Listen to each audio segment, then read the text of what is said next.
সকাল ১১টার দিকে সংবিধান সংস্কার কমিশনের কাছে প্রস্তাবনা জমা দিতে আসেন বিএনপির প্রতিনিধি দল। কমিশনের কাছে সংবিধানে উপরাষ্ট্রপতি ও প্রধানমন্ত্রীর বিধান যুক্ত করা সহ ৬২ দফা প্রস্তাব জমা দেয় বিএনপি।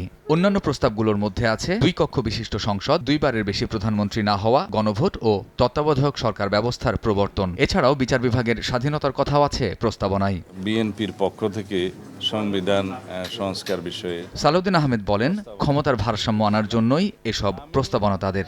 বাংলাদেশের রাজনৈতিক ক্যারেক্টার পরিবর্তন করে দেওয়ার মতো যে সমস্ত বিধান পঞ্চদশ সংশোধনের মাধ্যমে আওয়ামী লীগ এনেছিল, ওগুলো সহ পরপর ২ বারের বেশি প্রধানমন্ত্রী পদে কেউ আসীন হবেন না সেই বিধান রেখেছি। আমরা নতুন করে পার্লামেন্টের উচ্চ কক্ষ সৃষ্টির বিধান প্রস্তাব করেছি এবং জুডিশিয়ারির ক্ষেত্রেও আমরা নতুন কিছু প্রস্তাবনা দিয়েছি, যাতে অধস্তন আদালত সমূহের নিয়ন্ত্রণ সুপ্রিম কোর্টের হাতে থাকে এবং সেটা যথোপযুক্তভাবে নিয়ন্ত্রিত হয়।